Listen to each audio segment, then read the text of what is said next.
அஸ்ஸலாமு அலைக்கும் வரஹ்மத்துல்லாஹி வரகாத்துஹு.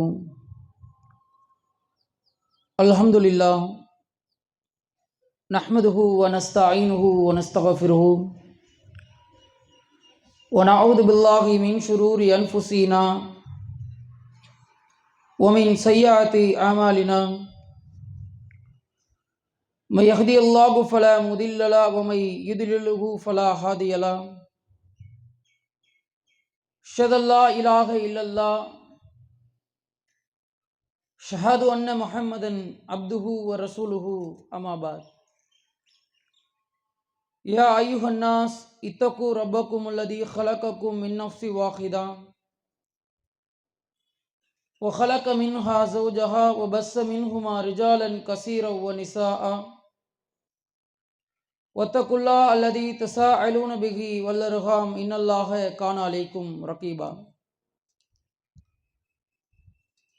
ரப்பி கத் ஆத்தைத்தனி மினல் முல்க் வ அல்லம்தனி மின் தஹ்வீலில் அஹாதீஸ் ஃபாத்திரஸ் ஸமாவாத்தி வல் அர்த் அன்த வலியும் ஃபித் துன்யா வல் ஆখিরা தவஃபனி முஸ்லிமன் வல் ஹிக்னி பி சாலிஹீன். புகழும் புகழ்ச்சியும் நம்மை படைத்து பரிபாலிக்கும் ஏக இறைவன் அல்லாவிற்கு மட்டும் உரியதாகும். அல்ஹம்துலில்லாஹ். கண்ணியம் நிறைந்த எல்லாம் அல்ல அல்லாஹுவின் நல்லடியார்களே, அல்லாஹு ரப்புல் ஆலமீன் கடமையாக்கிய ரமலானுடைய நோன்பை முடித்துவிட்டு இந்த பெருநாள் தொழுகை கொண்டாட்டத்தில் நாம் கலந்து கொண்டிருக்கின்றோம். அல்லாஹு ரப்புல் ஆலமீன் ரமலானுடைய நோன்பை பற்றி சொல்லுகிற பொழுது, இந்த நோன்பு எதற்காக உங்களுக்கு கடமையாக்கப்பட்டது என்று இறைவன் தன்னுடைய திருமறையில் சொல்லுகின்ற பொழுது, லஅல்லக்கும் தத்தக்கும், நீங்கள் இறைவனை அஞ்ச வேண்டும் என்பதற்காக இந்த ரமலானுடைய நோன்பு உங்களுக்கு கடமையாக்கப்பட்டதாக இறைவன் சொல்லுகின்றான். இறைவனை அஞ்சுவதற்காக மட்டும்தான் இந்த நோன்பு கடமையாக்கப்பட்டதா என்றால் அது மட்டும் இல்லை. கூடுதலா அல்லாஹ் சொல்லுகின்றான், நீங்கள் நன்றி செலுத்துவதற்காகவும் இந்த நோன்பை உங்களுக்கு நாம் கடமையாக்கி இருக்கின்றோம். எதுக்காக அல்லாஹ்வுக்கு நன்றி செலுத்தணும்? இறைவன் இந்த உலகத்தில் நமக்கு பல்வேறு விதமான அருள்கொடைகளை கொடுத்திருக்கின்றான், உடல் ஆரோக்கியங்களை கொடுத்திருக்கின்றான், பொருளாதாரத்தை கொடுத்திருக்கிறான். இவ்வளவுக்கும் நம்ம அல்லாஹ்வுக்கு என்ன செய்யணும்? நன்றி செலுத்தணும். அதே நேரத்தில் ஒரு மனிதன் நோன்பு வைப்பது கொண்டு எப்படி இறைவனுக்கு நன்றி செலுத்த முடியும் என்பதையும் இறைவன் தன்னுடைய திருமறையில் பேசுகிறான். ஷஹருர் ரமலான் உள்ளதி உன்சில ஃபீஹில் குர்ஆன். மக்களே, இந்த குர்ஆன் என்பது ரமலானுடைய மாதத்தில் இறக்கப்பட்டது. இறக்கப்பட்டதோடு அப்படியே அல்லாஹ் இந்த குர்ஆனை விட்டுட்டானா அப்படின்னு கேட்டா இல்லை. அடுத்து அல்லாஹ் சொல்லுகின்றான், ஹுதல் லின்னாஸ், உங்களுக்கான நேர் வழிகாட்டியாக இந்த குர்ஆன் இருக்கிறது. இந்த உலகத்தில் உள்ள மனிதர்கள் அனைவருக்கும் இறைவன் கொடுத்த பொருளாதாரமாக இருந்தாலும், பிள்ளைகளாக இருந்தாலும், உடல் ஆரோக்கியமாக இருந்தாலும், அழகாக இருந்தாலும், இப்படி எதுவாக இருந்தாலும் இறைவன் ஒரு மனிதனுக்கு கொடுத்த அருள்கொடைகளிலேயே ஆகச்சிறந்த அருள்கொடை என்னவென்றால் நேர்வழிதான். அல்லாஹுவை மட்டும் வணங்க வேண்டும், இறை தூதரை பின்பற்ற வேண்டும், இஸ்லாத்தின் பக்கம் நம்முடைய வாழ்க்கையை அமைத்து கொள்ள வேண்டும் என்ற தெளிவும் உண்மையும் யாருக்கு புரிந்து அந்த மக்கள் தன்னை நேர்வழியில் செலுத்திக் கொள்றாங்கல்ல, இதை ஒவ்வொரு மனிதனுக்கும் இறைவன் கொடுத்த ஆகச்சிறந்த அருள்கொடை. ஒரு மனிதன்கிட்ட காசு இருக்கலாம், இல்லாம இருக்கலாம், அழகு இருக்கலாம், இல்லாம இருக்கலாம், ஆரோக்கியம் இருக்கலாம், இல்லாம இருக்கலாம். ஆனா ஒரு மனிதனுக்கு எது இருக்க வேண்டும் என்றால் மார்க்கம் இருக்க வேண்டும், நேர் வழியில் இருக்க வேண்டும், சத்தியத்தில் பயணிக்க வேண்டும். இந்த சத்தியத்தை எதன் மூலமாக நீங்கள் அறிந்து கொள்கிறீர்கள்?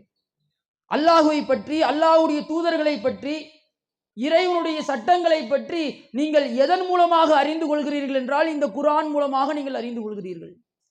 ஹுதல் லின்னாஸ், உங்களுக்கு தெளிவான ஒரு வழிகாட்டியாக, சொர்க்கத்தின் பக்கம் வழிகாட்டக்கூடியதாக ஒரு வேதத்தை உங்களுக்கு கொடுத்து, அந்த வேதத்திலே சட்டதிட்டங்களை உங்களுக்கு கொடுத்தானே, அதனால ஃபமன் ஷஹித மின்கும் ஷஹரர், யார் இந்த மாதத்தை நீங்கள் அடைகிறீர்களோ ஃபல் யஸ்முஹு, அவர் நோன்பு வைக்கட்டும். அல்லாஹ் நோன்பை நன்றி செலுத்தும் விதமாக அல்லாஹ் வைக்க சொல்றான். எதுக்கு நன்றி செலுத்தணும்? இறைவன் யாருக்கும் கொடுக்காத அருள்கொடையான நேர்வழியை நமக்கு கொடுத்திருக்கிறான். இங்க உட்கார்ந்து இருக்கிற எல்லா மக்களிடத்திலேயும் பொருளாதார வேறுபாடு இருக்கும், அழகுல வேறுபாடு இருக்கும், உடல் ஆரோக்கியத்தில் வேறுபாடு இருக்கும். ஆனால் இறைவனை வணங்கக்கூடிய விஷயத்தில் நமக்குள்ள எந்த வேறுபாடும் கிடையாது. இந்த வேறுபாட்டை தகர்ப்பது எது என்றால் இஸ்லாம் தான். அப்படிப்பட்ட நேர்வழியை, அருள்கொடையை உங்களுக்காக நாம் கொடுத்திருக்கிறோம். எனவே இந்த மாதத்தில் இந்த மாதத்தை உங்களில் யார் அடைகிறார்களோ அவர்கள் நோன்பு வைத்து இறைவனுக்கு நன்றி செலுத்தட்டும் என்று அல்லாஹ் ரப்பல் ஆலமீன் தன்னுடைய திருமறையில் அழகாக நமக்கு பதிவு செய்கின்றார். ஒரு மாத காலம் நோன்பை கடந்து விட்டோம். எல்லாரும் வருஷா வருஷம் பேசுறது தான். நீங்க எல்லாம் நினைப்பீங்க இப்ப என்ன பேச போறாங்க, ஒரு மாசம் எப்படி தொழுதீங்களோ அதே மாதிரி நீங்க தொழுவுங்க, ஒரு மாசம் எப்படி திக்ரு செஞ்சீங்களோ அதே மாதிரி நீங்க திக்ரு செய்யுங்க, ஒரு மாசம் எப்படி நீங்க தர்மம் செஞ்சீங்களோ அதே மாதிரி தர்மம் செய்யுங்க. இதைத்தான் பேசணும், இதைத்தான் அல்லாஹ் சொல்றான். இந்த ஒரு மாத காலம் என்பது உங்களுக்கான ஒரு படிப்பினை, ஒரு விதமான பிராக்டிஸ். இந்த நேரத்தில் நீங்கள் எப்படி தொழுகையை கடைபிடிக்கக்கூடியவராக இருந்தீர்களோ, தான தர்மம் செய்யக்கூடியவர்களாக இருந்தீர்களோ, இறைவனை அதிகமாக நினைவு கூறுபவர்களாக, திக்ரு செய்பவர்களாக இருந்தீர்களோ, இந்த அமல்கள் என்பது ஆண்டு முழுவதும் உங்களுக்கு தொடர்ந்து வரணும்ன்றான். அதுக்காக தான் இந்த ரமலான். உங்களுடைய இறையச்சத்தை வளர்ப்பதற்காகத்தான் இந்த ரமலான், அதுல மாற்று கருத்து இல்லை. ஆனால் நீங்கள் ஒரே ஒரு விஷயத்தை சிந்தித்து பாருங்கள், இறைவனுக்கு நன்றி செலுத்தக்கூடிய விஷயத்துல நம்ம எப்படி இருக்கிறோம்? அல்லாவுக்கு அனுதினமும் நன்றி செலுத்தக்கூடிய கொள்கைவாதிகளாக நம்ம இருக்கணுமா வேணாமா? அல்லாஹ் சொல்லுகின்றான், கசீரா, எவ்வளவோ நபிமார்களோடு சேர்ந்து எவ்வளவோ படையினர் போரிட்டு இருக்கின்றார்கள். ஒமா வஹனு லிமா அஸாபக்கும் ஃபீ ஸபீலில்லாஹ், அல்லாஹ்வுடைய பாதையிலே அவர்களுக்கு எக்கச்சக்கமான துன்பங்களும் துயரங்களும் ஏற்பட்டிருக்கிறது. எந்த துன்பங்களை கண்டும் அவர்கள் அசந்து போகல, எந்த துன்பங்களை கண்டும் அவர்கள் துவண்டு போகக்கூடியவர்களாக இல்லை. ஏனென்றால் மார்க்கத்திலே உறுதியாக இருந்தார்கள். நீ உட்கார்ந்திருக்கோம், இப்போ உட்கார்ந்திருக்க எல்லாருடைய மனநிலையும் என்ன? ரமலானையும் வெற்றிகரமாக முடிச்சிட்டோம், பெருநாள் தொழுகையில கலந்துகிட்டோம், இதுக்கப்புறம் இந்த நாளை எப்படி கொண்டாடுவது, என்ன சமைப்பது, என்ன சாப்பிடுவது, இதுக்கு முன்பாக ரமலான்ல பார்த்தீங்கன்னா என்ன விதமான ஆடைகளை எடுப்பது, இதுதான் நம்மளுடைய சிந்தனையாக இருக்குது. ஒவ்வொரு நாட்டு மக்களும் ரமலானை எப்படி கடந்து வருகிறார்கள், இதிலிருந்து நம்ம என்ன படிப்பினை பெற்றோம்? பலஸ்தீன மக்களை எடுத்துக்கங்க, காசா மக்களை எடுத்துக்கங்க. இஃப்தாருக்கு ஒரு குண்டு, அதே மாதிரி சஹருக்கு ஒரு குண்டு. ஒவ்வொரு நாளும் ரமலானுடைய மாதத்தில் சாப்பிடுவதற்கு சாப்பாடு இல்லாமல், இருப்பதற்கு இடமில்லாமல், எதிரிகளால் தாக்கப்பட்டு நிலை குலைந்தவர்களாக அந்த மக்கள் ரமலானுடைய மாதத்தை கடந்து வருகிறார்கள். நம்ம அப்படியா இருக்கிறோம்? யோசிச்சு பார்த்தீங்களா? நம்ம பள்ளிவாசல் எப்படி இருக்கு? பள்ளிவாசல்ல நமக்கு என்ன மாதிரியான வசதிகள் ஏற்படுத்தி கொடுத்திருக்காங்க? இவ்வளவும் செஞ்சும் நம்ம தொழுகையின் பக்கம் அலட்சியமாக இருக்கக்கூடியவர்களாக இருக்கிறோம். ஆனால் ஒரு நாடு ஒட்டுமொத்தமாக அழித்தொழிக்கப்படுகிறது, அந்த மக்கள் நோன்பு வைக்கிறாங்க, அந்த மக்கள் தொழுகையை நிலைநாட்டுறாங்க, அந்த மக்கள் இறைவனை அஞ்சி இறைவன் நமக்கு கடமையாக்கிய நோன்பை இந்த மாதத்தில் நாம் அடைய வேண்டும், அந்த நன்மைகளை நாம் இறைவனிடத்தில் பெற்றுக்கொள்ள வேண்டும் என்பதற்காக தங்களுடைய உயிர்களை தியாகம் செய்யக்கூடிய ஒரு நிலையாக இருந்தாலும் அவர்கள் உள உறுதியோடு, ஈமானோடும், இறையச்சத்தோடும், இறைவனுடைய நம்பிக்கையினுடைய உச்சகட்டத்தோடும் அந்த மக்கள் இங்கே போராடி கொண்டிருக்கின்றார்கள், நோன்பு வைத்தவர்களாக. இங்க நமக்கு அது மாதிரி ஏதாச்சும் தொல்லைகள் இருந்துச்சா? சாப்பாடு இல்லாம இருந்தோமா? ஆடைகள் இல்லாம இருந்தோமா? இருக்க இடமில்லாமல் இருந்தோமா? எல்லா விதமான வசதிகளையும் சகல வசதிகளையும் அல்லாஹ் ரப்பல் ஆலமீன் நமக்கு ஏற்படுத்தி கொடுத்திருக்கிறான். அதுக்காக அல்லாஹ்விற்கு நன்றி செலுத்தக்கூடியவர்களாக நம்ம இருக்கணுமா வேணாமா? நீங்க பாருங்க, ஒரு ஒரு புகைப்படம் சமீப காலமாக ஒரு வாரமாக ஒட்டுமொத்த உலக நாடையும் உலுக்கிட்டு வருது. ஒரு சின்ன குழந்தை, அது மேலே அவ்வளவு கற்கள் இடிந்து விழுந்த அந்த கட்டிடங்களுடைய கற்கள், அந்த காலடி கையை முன்னாடி நீட்டி அந்த கண்ணை பார்க்குது பாருங்க. யாராச்சும் வந்து நம்முடைய கையை இப்படி இந்த கல்லில் இருந்து வெளியில எடுத்துட மாட்டார்களா என்ற ஏக்கத்தோடு பச்சிலம் பிள்ளைகள் அங்கே மடிந்து கிடக்கிறார்கள். இறைவனுடைய அச்சத்தோடு. நாங்கள் இஸ்லாத்துல இல்லை, வெஸ்டர்ன் கலாச்சாரத்தை நாங்கள் ஏற்றுக்கிறோம், இந்த மஸ்ஜிதுல் அக்ஸாவை யூதர்கள் எடுத்துக்கொள்ளட்டும் என்று அந்த மக்கள் இந்த உலகத்தை நாடி ஒரே ஒரு அறிவிப்பு செய்தால் காசா இன்னைக்கு சொர்க்க பூமி. அதையெல்லாம் இல்லாமல் எங்களுடைய மண், எங்கள் இறைவன் எங்களுக்கு வாக்களித்த மண், இந்த மண்ணிலே நாங்கள் இருப்போம், இறைவனை விட்டும் இறை தூதர் சொன்ன வழிகாட்டுதலை விட்டும் ஒரு பொழுதும் நாங்கள் பின்வாங்க மாட்டோம் என்று மார்க்கத்திற்காக உறுதியாக நிற்கிறார்கள். அவ்வளவு பிள்ளைகள் போட்டோ போடுறாங்க. சமீப 10 நாளைக்கு முன்னாடி ஒரு தந்தை, தாய், பிள்ளைகள் எல்லாரும் சேர்ந்து ஒரு போட்டோ எடுக்கிறான். 10 நாளைக்கு அப்புறம் இன்னொரு போட்டோ அதுக்கு கீழே வருது. அந்த 10 நபர்களும் இறந்து போய் ஜனாசாவாக வெள்ளை துணியிலே கட்ட வைத்து அப்படியே வரிசையா நின்று அந்த 10 பேர் போட்டோவை போடுற அதே 10 பேர் தான். எதற்காக? மார்க்கத்தின் உறுதி.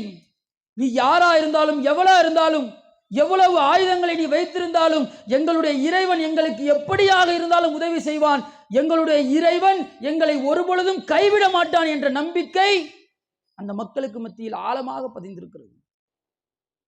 இப்படியெல்லாம் நம்மளை தாக்குதல் நடத்துறானே, இந்த மாதிரிலாம் நம்முடைய பிள்ளைகளை கொலை செய்கிறார்களே, நம்ம ஏன் அல்லாஹ் நம்மளை காப்பாற்ற மாட்டானே, இந்த மாதிரியான ஒரு ஸ்டாண்ட் அவங்க எடுத்தாங்களா? இப்பையும் தொழுகை நிலைநாட்டக்கூடியவர்களாக, நோன்பு வைக்கக்கூடியவர்களாக, ரமலான் மாதத்தை வரவேற்கக்கூடியவர்களாக அந்த மக்கள் இருக்கிறார்கள். நம்ம என்ன படிப்பினை எடுத்துக்கிட்டோம்? லக்கது கான ஃபீ கஸஸிஹிம் இப்ரத்துன் லில் உலில் அல்பாப் என்ற அல்லாஹ். சிந்திக்கக்கூடிய எல்லா சிந்தனையாளர்களுக்கும் இறைவன் சொல்லக்கூடிய வரலாறுகளில் படிப்பினை இருக்குது. எல்லா வரலாறுகளிலிருந்தும் நீங்கள் படிப்பினை எடுத்துக்கொள்ளுங்கள் என்ற அல்லாஹ். நல்ல உடல் ஆரோக்கியமா இருக்கிறோம், அல்லாஹ் நல்ல பொருளாதாரத்தை கொடுத்திருக்கிறான், நல்ல விதமான வசதி வாய்ப்புகளை ஏற்படுத்தி கொண்டிருக்கின்றான், அல்லாஹ் ஏற்படுத்தி கொடுத்திருக்கிறான். இந்த மாதிரியான நேரத்தில் இரையச்சம் இல்லாமல் நாம் இருந்தோம் என்றால், ரமலானில் மட்டும்தான் என்னுடைய இரையச்சம், ரமலானில் மட்டும்தான் என்னுடைய பள்ளியினுடைய தொடர்பு, ரமலானுடைய மட்டும்தான் குர்ஆன் ஓதுறது, ரமலான்ல மட்டும்தான் தஸ்பீஹ் செய்யறது, எதுவாக இருந்தாலும் இந்த ரமலானில் மட்டும் நான் செஞ்சுக்கிறேன், இந்த மாதிரி ஒரு நிலையை நம்ம எடுக்கக்கூடாது. அல்லாஹ் ரப்புல் ஆலமீன் ரொம்ப அழகாக நபிகள் நாயகம் ஸல்லல்லாஹு அலைஹி வஸல்லம் அவர்கள் நமக்கு போதிக்கின்றார்கள். ஒரு இரையச்சம் உடையவனுடைய உள்ளம் எப்படி இருக்கும், ஒரு இரையச்சம் உடையவனுடைய நிலை எப்படி இருக்கும் என்பதை அல்லாஹ்வுடைய தூதர் அழகிய முறையில் நமக்கு போதனை செய்கிறார்கள். இன்றைக்கு அந்த போதனை அப்படியே அந்த மக்களுக்கு பொருந்தும். அல்லாஹ்வுடைய தூதர் சொல்றாங்க, மஸலுல் மூமினீன், ஒரு மூமினுக்கு உதாரணம் என்ன தெரியுமா? அந்த ஒரு மூமினுக்கு உதாரணம் முளைத்து வெளிவருகின்ற ஒரு பயிரை போன்றுன்றாங்க ரசூலுல்லாஹ். ஒரு முனாஃபிக்கினுக்கு, நயவஞ்சகனுக்கான உதாரணம் என்ன தெரியுமா? ஒரு ஆலமரத்தை போன்றுன்றாங்க ரசூலுல்லாஹ். இப்ப நமக்கு என்ன தோணும்? ஒரு மூமினுக்கு போய் ஒரு அரை அடி பயிரை அல்லாஹ்வுடைய தூதர் உதாரணமாக சொல்கிறார்கள், ஒரு முனாஃபிக்கினுக்கு போய் அல்லாஹ்வுடைய தூதர் ஒரு ஆலமரத்தை உதாரணம் சொல்லுகிறார்கள் என்று நமக்கு தோணும். அல்லாஹ்வுடைய தூதர் அதற்கு விளக்கம் சொல்லுகிறார்கள். ஒரு இளம் தளிர் என்பது, ஒரு பயிர் என்பது, ஒரு காற்று வீசுகிற பொழுது, காத்து கொஞ்சம் வேகமா வீசுறப்ப அந்த இளம் தளிர் என்பது தரையோடு தரையாக படுத்து விடுகிறது. அதை பார்க்கக்கூடியவன் என்ன இருப்பான், என்ன நினைப்பான்? விவசாயத்தை பற்றிய நாலேஜ் இல்லாதவன் என்ன நினைப்பான்? காத்து அடிச்சதுல பயிரெல்லாம் படுத்துருச்சுன்னு நினைப்பான். காத்து அடிச்சதுல இந்த பயிரெல்லாம் வீணா போயிடுச்சு அப்படின்னு அவன் நினைப்பான். ஆனால் அல்லாஹ் அந்த காற்றை செல்ல வைத்து விட்டான் என்றால் அந்த பயிர் எப்படி நிற்குமோ அதே மாதிரி எழுந்து மறுபடியும் நின்றுவிடும். இதுதான் ஒரு மூமினுக்கான உதாரணம். இந்த உலகத்தில் அல்லாஹ் ஒரு மூமினை இப்படிதான் சோதிப்பான். அல்லாஹ் உங்களுக்கு சோதனையை கொடுக்கும் பொழுது, அல்லாஹ்விடமிருந்து ஒரு சோதனை உங்களுக்கு வரும் பொழுது, பார்ப்பவர்களுக்கு நீங்கள் கீழே கிடப்பது போன்று இருக்கும், உங்களுக்கான எந்த ஆதரவும் இல்லாததை போன்று இருக்கும். ஆனால் அல்லாஹ் அந்த சோதனையை நீக்கிவிட்டால் அவர்கள் மறுபடியும் எழுந்து நிற்பார்கள், நபிகளார் அவர்கள் சொல்கிறார்கள். ஆனால் ஒரு முனாஃபிகீன் என்பவன் அப்படி கிடையாது. சின்ன சின்ன காத்துலலாம் என்ன செய்ய மாட்டான், சாய மாட்டான். அவனை சாய்ப்பதற்காக இறைவன் ஒரு பெருங்காற்றை அனுப்புவான். அந்த பெருங்காற்று என்பது அந்த ஆலமரத்தை அப்படியே புடுங்கி வீசிட்டு போயிடும்ன்றாங்க ரசூலுல்லாஹ்.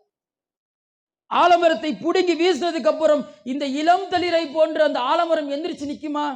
ஒரு பயனும் கிடையாது. இதுதான் ஒரு இறை நம்பிக்கையாளனுக்கு உதாரணம்ன்றாங்க ரசூலுல்லாஹ். எந்த சோதனை வந்தாலும், எந்த காலகட்டத்தில் வந்தாலும், இறைவனுக்காகவும் இறை தூதருக்காகவும் அதை பொறுத்து கொண்டு இறைவனுடைய மார்க்க கடமைகளில், இறை தூதர் காட்டிய வழிகாட்டுதலில், இறைவன் இந்த உலகத்தில் நமக்கு கட்டளையிட்ட விஷயங்களில் சரியான முறையில் தன்னை யார் செலுத்திக் கொள்கிறானோ இவன்தான் உண்மையான முஸ்லிம் என்று அல்லாஹ்வுடைய தூதர் நமக்கு அழகிய முறையில் பாடம் எடுக்கின்றார்கள். எனவே இந்த உலகத்தில் நடக்கக்கூடிய சம்பவங்கள் நீங்கள் நல்லா யோசிங்க. இன்னைக்கு நம்ம வீட்டுக்கு போட நமக்கு சாப்பாடு இருக்கு, அந்த மக்களுக்கு கிடையாது. அப்ப இதெல்லாம் நமக்கான ஒரு படிப்பினை. அல்லாஹ் நம்ம அவர்களை விட நமக்கு தான் நிறைய கேள்விகள் கேட்பான். எவ்வளவு அருள் கொடையை கொடுத்தேன், சாப்பாடை கொடுத்தேன், உடையை கொடுத்தேன், அழகை கொடுத்தேன், வசதி வாய்ப்புகளை கொடுத்தேன், இவ்வளவையும் வைத்துக்கொண்டு இறைவனுக்கு நீ நன்றி செலுத்தினியா இல்லையா என்ற கேள்வி நம்மிடத்தில் தான் அதிகமாக இருக்கும். எனவே இந்த ரமலானை ஒரு படிப்பினையாக எடுப்போம். பிற மக்கள் அவர்களுக்கு இறைவன் கொடுக்கக்கூடிய சோதனையை நம்முடைய வாழ்வில் வைத்து சிந்திப்போம். அந்த மக்களுக்காக அதிகமாக பிரார்த்தனை செய்யுங்கள். அல்லாஹ் அருள் செய்வானாக. வாஹ்ரு தவானா அல்ஹம்துலில்லாஹி ரப்பில் ஆலமீன். அஸ்ஸலாமு அலைக்கும் வரஹ்மத்துல்லாஹி வபரகாத்துஹு.